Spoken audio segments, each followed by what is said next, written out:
William Carter stood at the edge of the landing pad, his heart racing as the alien ship descended from the clouds.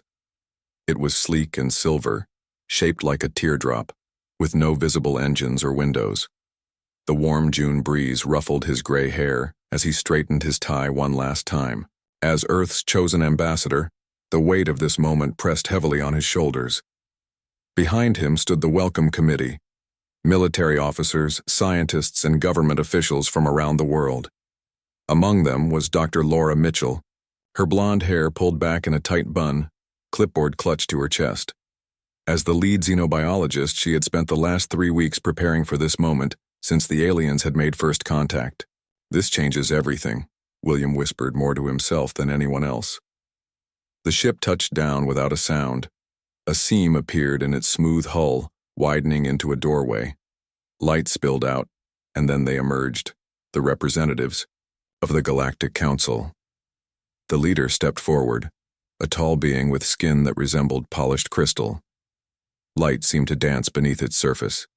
It had 4 arms and moved with impossible grace. "I am High Counselor Zix Tar," it said, its voice melodious and perfect, translated through a small device at its throat.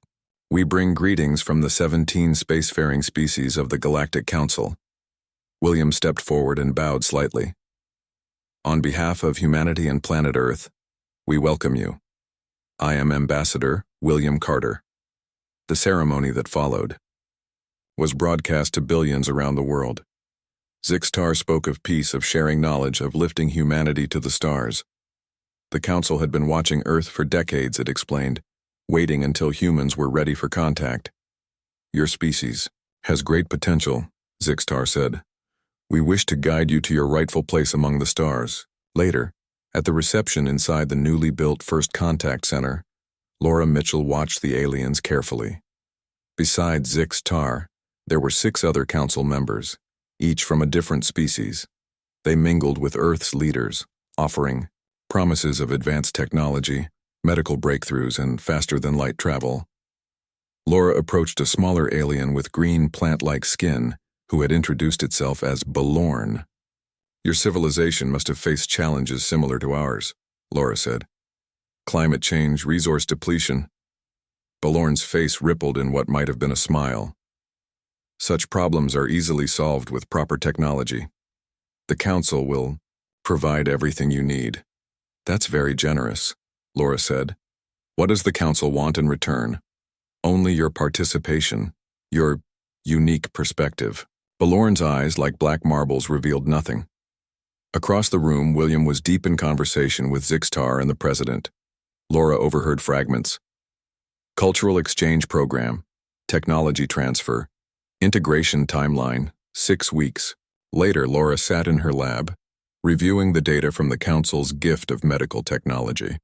Something didn't add up. The device meant to diagnose disease also seemed to be collecting information not related to health at all.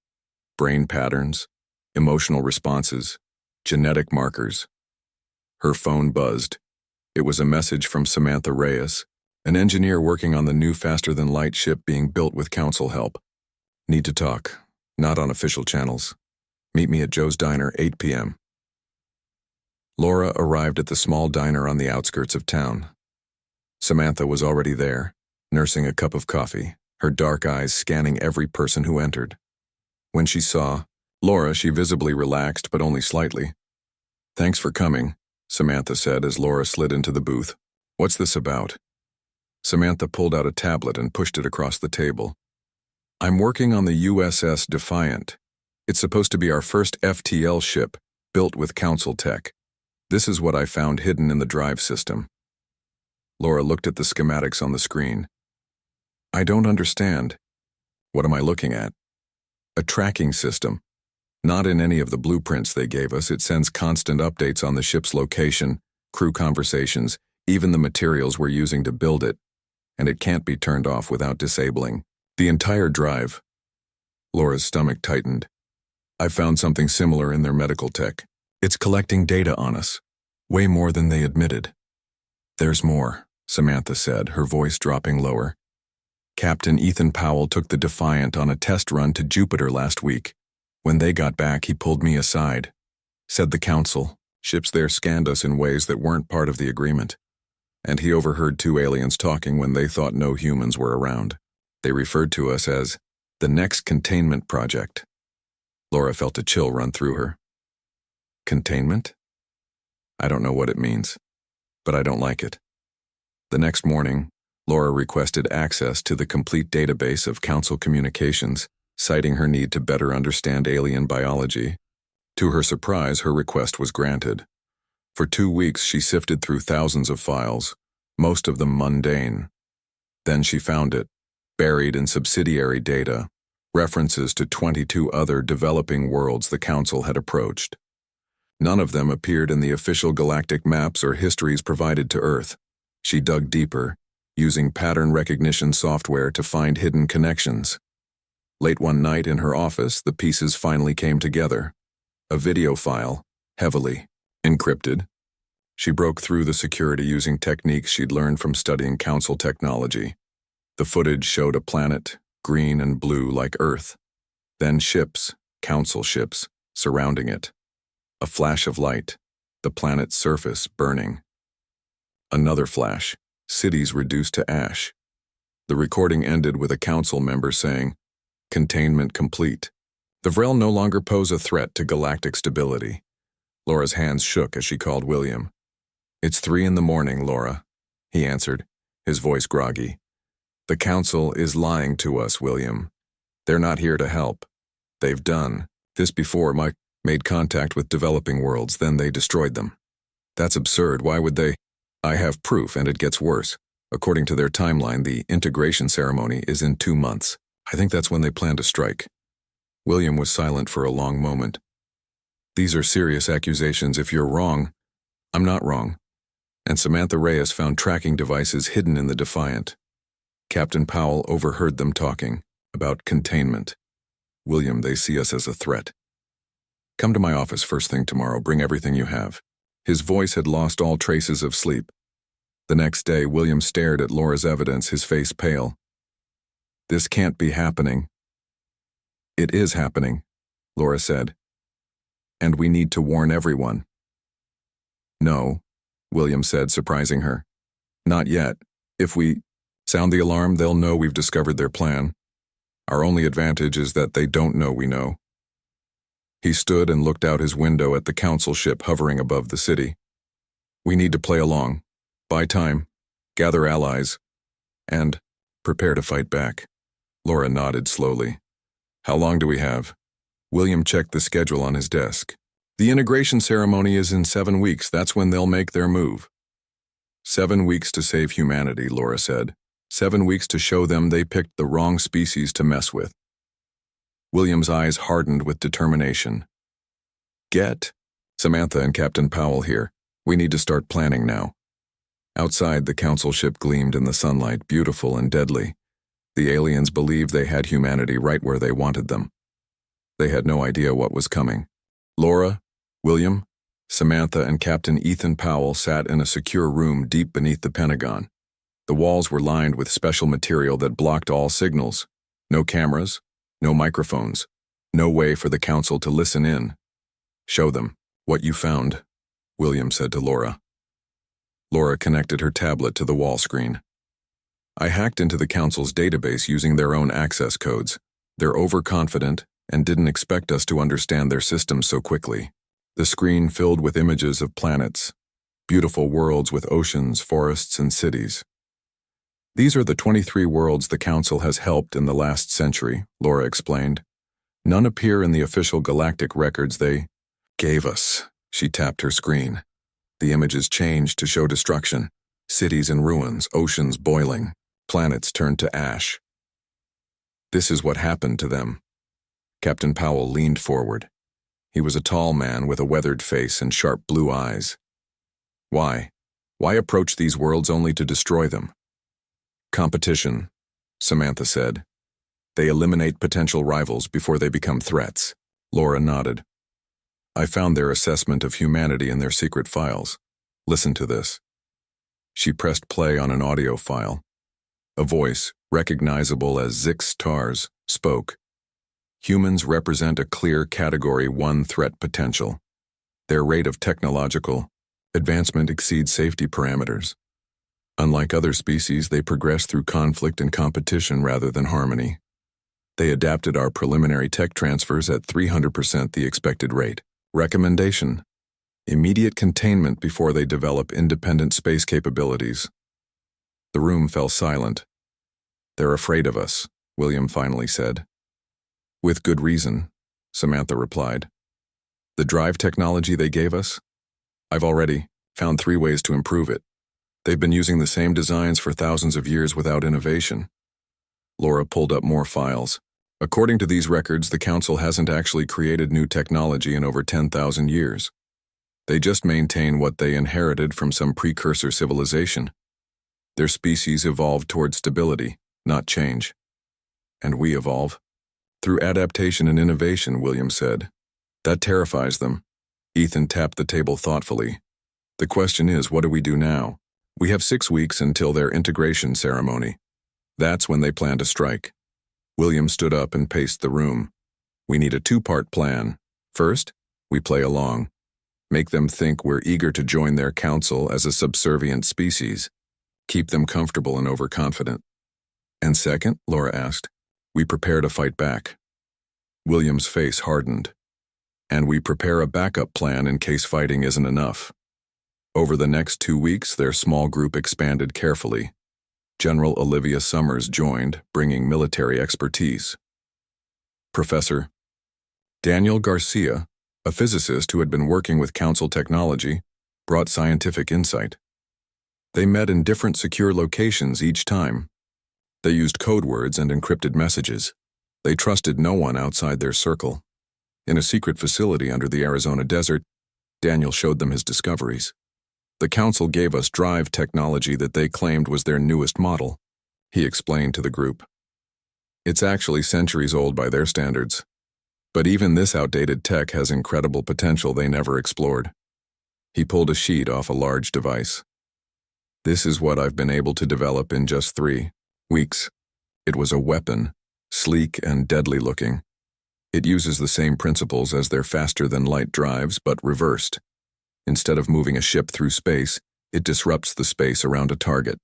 Their shields can't block it because it affects the space they occupy." Olivia examined the weapon with professional interest.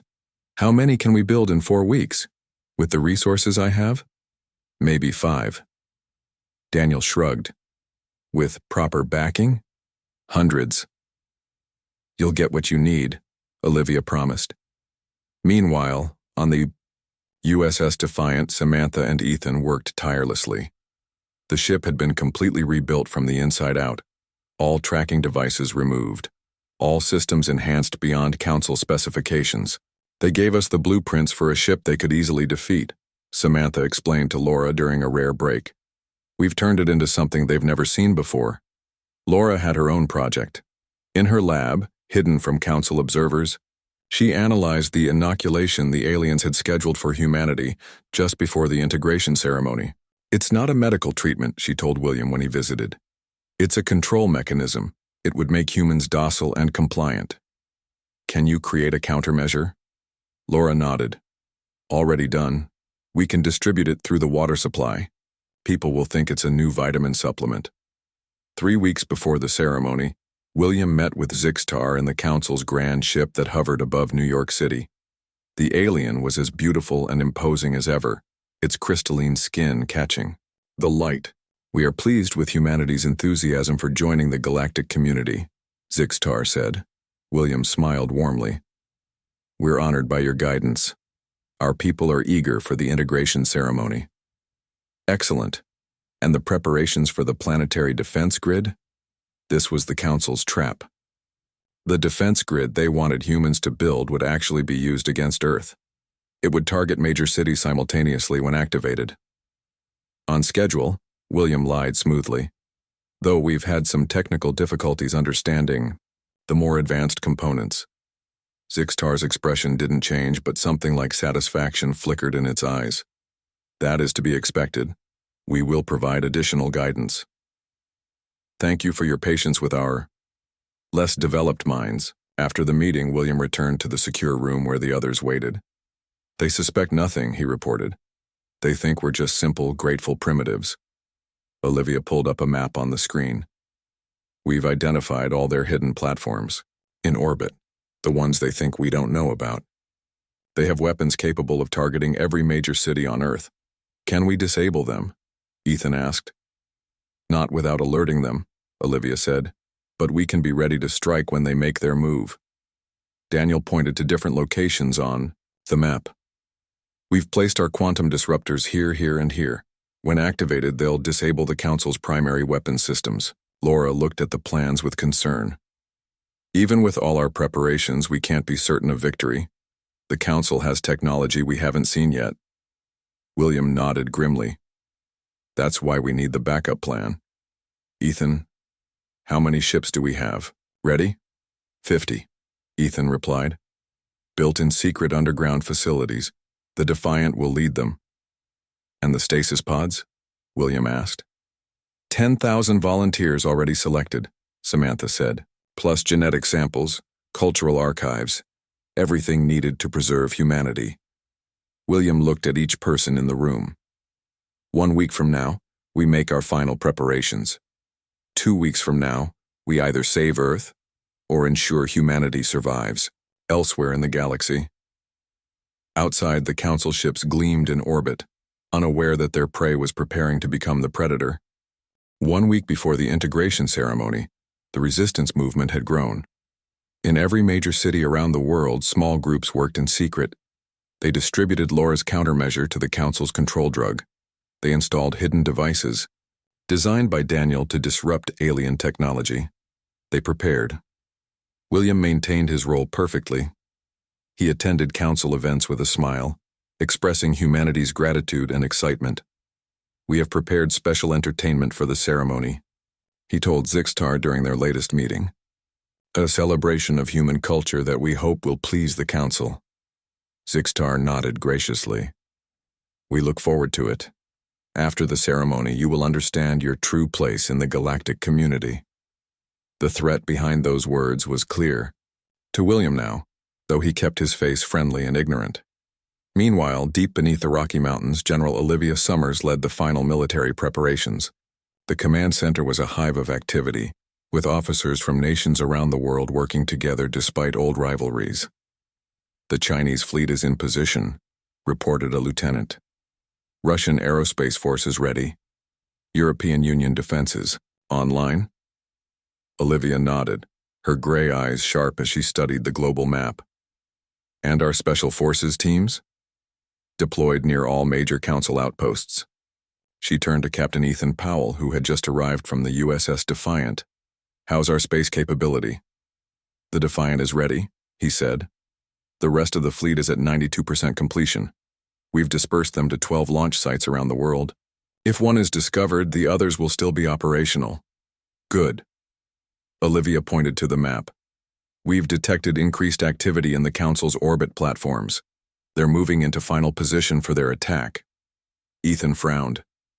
Are they moving up their timeline? I don't think so. Just getting everything ready for the ceremony. She lowered her voice. Any word from our inside source? 3 days earlier, they had made contact with a junior member of the Council delegation, a being named Telex, whose species had been one of the last to join the Council. Telex had expressed doubts about the containment policy.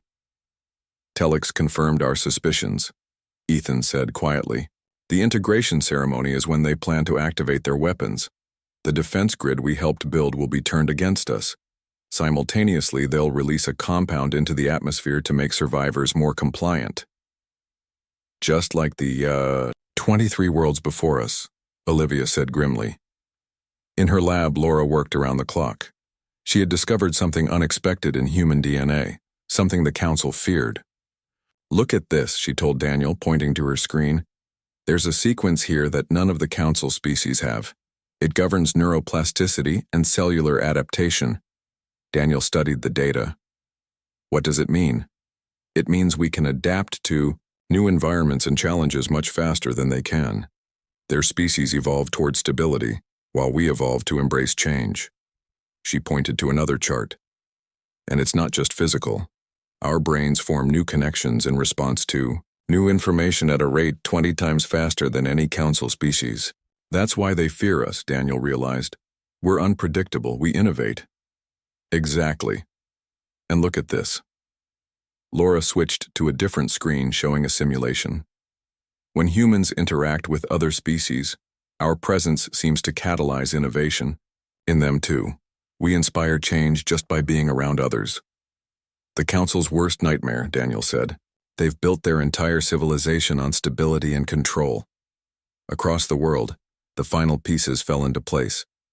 Modified communication devices that couldn't be monitored by Council technology were distributed to key personnel. Hidden defenses were positioned near vital infrastructure.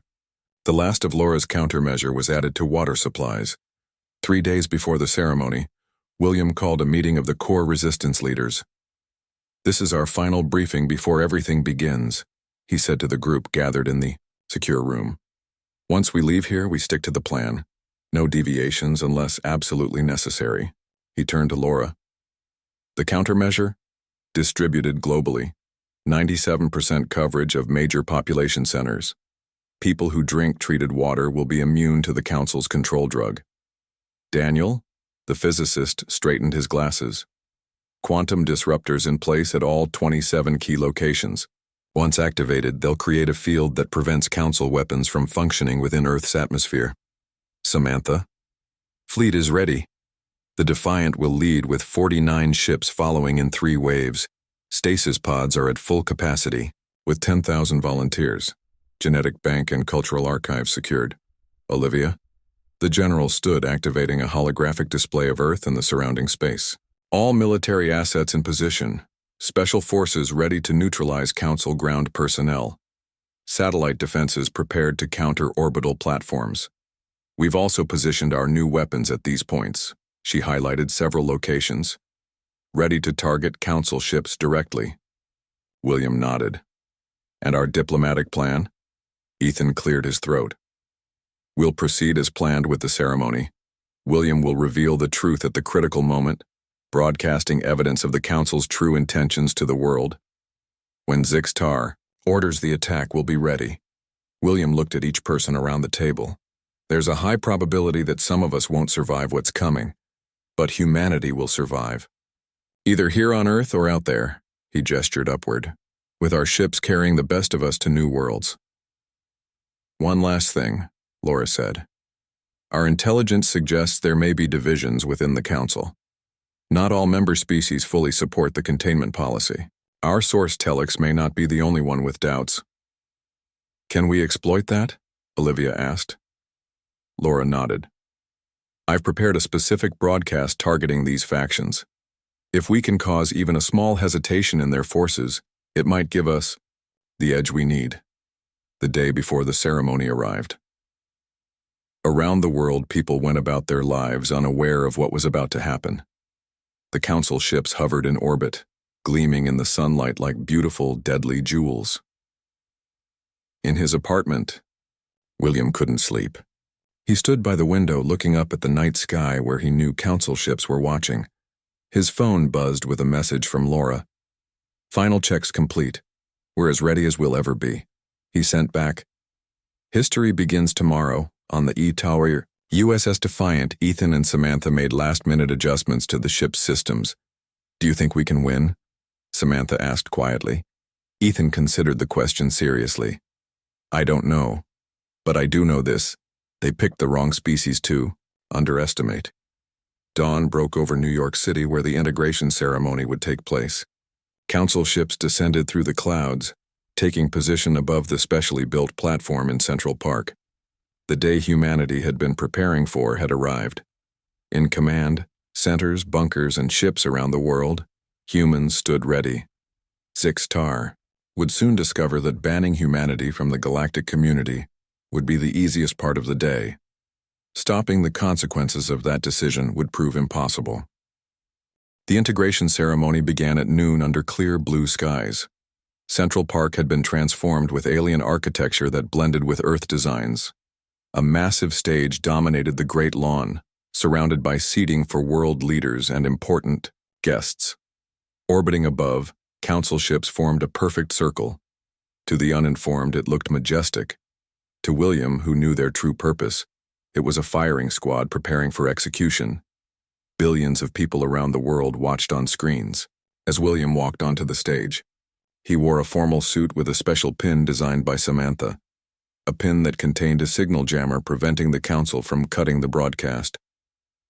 Zixtar stood at the center of the stage, towering and majestic. The crystalline being wore ceremonial robes that caught the sunlight and broke it into rainbows. 6 other council representatives stood in a semicircle behind their leader. People of Earth, Zixtar's voice rang out. Today marks a historic moment. Your world joins the galactic community under our guidance and protection. The alien gestured to a floating pedestal where a document appeared, the galactic charter that would supposedly welcome Earth into the council. Ambassador William Carter will now sign on behalf of humanity, Zixtar announced. William approached the pedestal slowly. In his ear, a tiny communicator connected him to Olivia's command center. All systems ready, Olivia's voice whispered. Defense grid primed, quantum disruptors on standby, fleet prepared for launch on your signal. William reached the pedestal and looked down at the charter. He picked up the ceremonial pen, a beautiful object made from materials not found on Earth. The crowd waited. Zixtar's expression remained serene, though William now recognized the smug certainty behind it. William looked up, not at Zixtar, but directly into the main camera broadcasting the event. People of Earth, he said clearly. There's something you need to know. Zixtar shifted slightly. Ambassador, the Galactic Council is not here to welcome us, William continued, his voice strong. They're here to destroy us. Murmurs swept through the crowd. Zixtar stepped forward. This is an unfortunate misunderstanding. William pressed a button on his watch. The screens around the park and around the world shifted to show the evidence Laura had uncovered, the destroyed planets, the secret council communications, the plans for Earth's containment. For centuries, the council has eliminated any civilization that might one day challenge them, William said. 23 worlds before us, wiped out once they reached a certain level of development. Earth is next on their list. Zixtar's serene facade cracked. The crystalline face hardened, edges becoming sharp. Your species was assessed and found dangerous, the alien said, dropping all pretense. You evolve too quickly. You innovate rather than maintain. You would bring chaos to the galactic order we have maintained for millennia. We bring progress, William countered. Something your council has forgotten. Zixtar raised a hand. Enough. Humanity is hereby banned from galactic society. Your containment begins now. The alien pressed something on its wrist. Above them, the council ships began to glow with building energy. William touched his communicator. Now. Around the world, humans sprang into action. In the command center, Olivia gave the order, activate quantum disruptors. Daniel, at his control station, engaged the devices. A wave of invisible energy spread outward from 27 points around the globe. The council ship's weapons flickered and failed. Zixtar's face showed genuine surprise. What have you done? We adapted your technology, William said. Something you thought we couldn't do so quickly. On the stage, the other council members began to shift nervously. One of them, smaller than the rest with mottled green skin, Telex, moved slightly away from the others. Zixtar touched its communication device. Orbital platforms. Initiate planetary bombardment. Nothing happened. The defense grid you had us build? William smiled. We modified it. It now protects us from you instead of targeting our cities. Fury transformed Zixtar's beautiful face into something terrible. You defy the council? You cannot win. Our fleet vastly outnumbers any defense you have. Perhaps, William acknowledged. But we don't need to win. We just need to survive. From 12 points around the globe, hidden hangar doors opened. The USS Defiant rose first, followed by 49 other ships built with modified council technology. In orbit, council ships moved to intercept them. Weapons fired. Some human ships were hit. But they had expected this. The Defiant, under Captain Ethan Powell's command, led the first wave through the Council blockade. The ship moved with impossible speed and agility, evading weapons fire that should have destroyed it. "How is this possible?" Zixtar demanded, watching the battle unfold on the screens. "Those aren't Council designs." "No," William said proudly. "They're human designs based on your technology but improved. We don't just copy, we innovate." On Earth, the battle had spread to the ground. Council forces attempted to seize control of key locations, but found human resistance everywhere they turned. Special forces teams, equipped with weapons designed by Daniel, engaged alien troops. In New York, chaos erupted as people fled the ceremony. William remained on stage, facing Zixtar. "It's over," William said. "Call off your forces." "Never," Zixtar hissed. "The Council has never failed in a containment operation. We will not start now." The alien drew a weapon, aiming at William. Before it could fire, Telix moved with surprising speed, knocking Zixtar's arm aside. "This is wrong," Telix said, its voice trembling but determined. "The containment policy is wrong. It always has been." Other Council members looked at each other uncertainly. For the first time in their long history, there was open disagreement during an operation. In space, the human fleet broke through the blockade. The Defiant led 37 surviving ships away from Earth, carrying their precious cargo of human survivors, genetic samples, and cultural records. "Even if you destroy Earth," William told Zixtar, "humanity will survive among the stars, and will tell every species we meet about the Council's true nature." Zixtar's weapon clattered to the stage. For the first time in its long life, the High Counselor faced a situation with no clear solution. "Humanity is banned from the Galactic Council," Zixtar declared, its voice cold. "You will receive no aid, no contact, no recognition from Council worlds." "Fine by us," William replied. Above them, Council ships began to retreat, pulling back from Earth's orbit. The containment had failed, the first failure in the Council's history.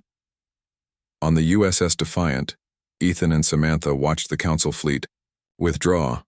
"We did it," Samantha said in disbelief. "We actually did it." Ethan nodded. "Phase 1 complete. Now comes the hard part." "What's that?" "Showing the galaxy there's a better way than the Council's control." He looked at the stars spreading out before them, "and finding other species who've been banned or hidden away." Back on Earth, William faced a world forever changed. Humanity now knew they were not alone in the universe, and that the universe was far more dangerous than they had imagined. But they had also discovered something about themselves. When pushed to the brink, humans didn't just survive. They adapted, they innovated, they evolved, and the Council had no idea what they had, just unleashed upon the galaxy.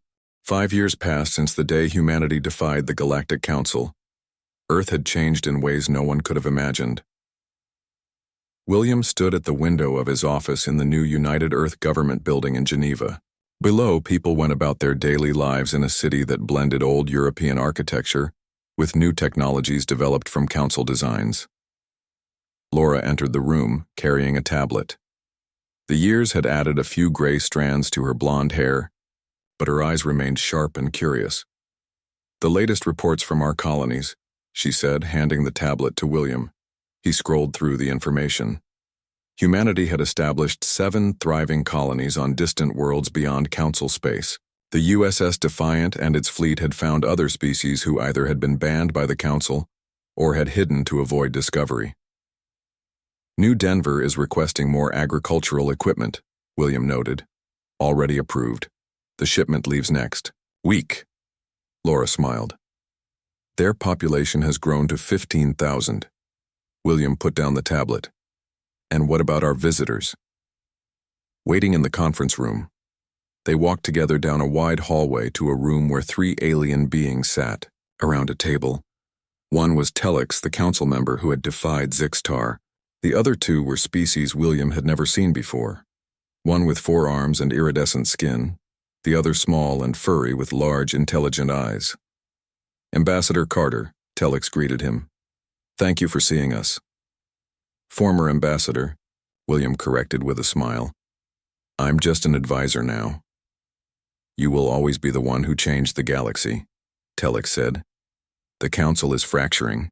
7 species have already broken away to form independent alliances. The 4-armed alien spoke next. I am Vishal of the Nendar. Your people helped my world defend against a council containment fleet last year. We wish to formally join your alliance. The Free Systems Alliance welcomes you, William said. The small furry alien chittered softly. My people, the Kazakhs, have hidden from the council for centuries. We watched what your species did. You not only survived, you thrived after being banned. We wish to learn from you. We're happy to share what we've learned, Laura said. Knowledge belongs to everyone, not just those who discover it first. This philosophy was at the heart of the new alliance humanity had built. Unlike the Council's rigid control of technology, humans shared innovations freely with their allies. The results had been remarkable. After the meeting, William and Laura walked to the transportation hub. They boarded a shuttle that rose quickly above the city. In minutes, they reached the orbital station where Samantha Reyes was waiting. Samantha had changed the most in 5 years. Now Admiral Reyes, she commanded humanity's growing space fleet. Her dark hair was cut short and a thin scar ran along her jaw from a battle with Council forces 2 years earlier. Ready for the test? She asked as they boarded her ship. Is it safe? William asked. Samantha laughed. Probably not. But when has that ever stopped us? They traveled to a research facility on the far side of the moon. There, Professor Daniel Garcia waited with his team of scientists, human and alien working side by side. We're ready to activate, Daniel said, leading them to an observation room overlooking a massive ring-shaped device. What exactly are we testing? Laura asked. We call it a cosmic doorway, Daniel explained. Based on the principles of Council Drive technology, but taken in a completely new direction. If it works, it will allow instant travel between any 2 points in the galaxy where we place a receiver. The Council never thought to use their technology this way, William asked. They couldn't, Daniel said simply. Their thinking is too linear, too bound by tradition. They've been using the same designs for thousands of years without asking, what else could this do? The test began. Energy coursed through the ring. Light bent and twisted. A window opened to another place, a research facility on New Denver, millions of light years away. It works, Daniel shouted as the connection stabilized. Scientists on both sides cheered. This breakthrough would change everything again. Distance would no longer be an obstacle for the growing alliance of free worlds. Later that day, in orbit above Earth, William received an unexpected message. A council ship was approaching under a flag of truce.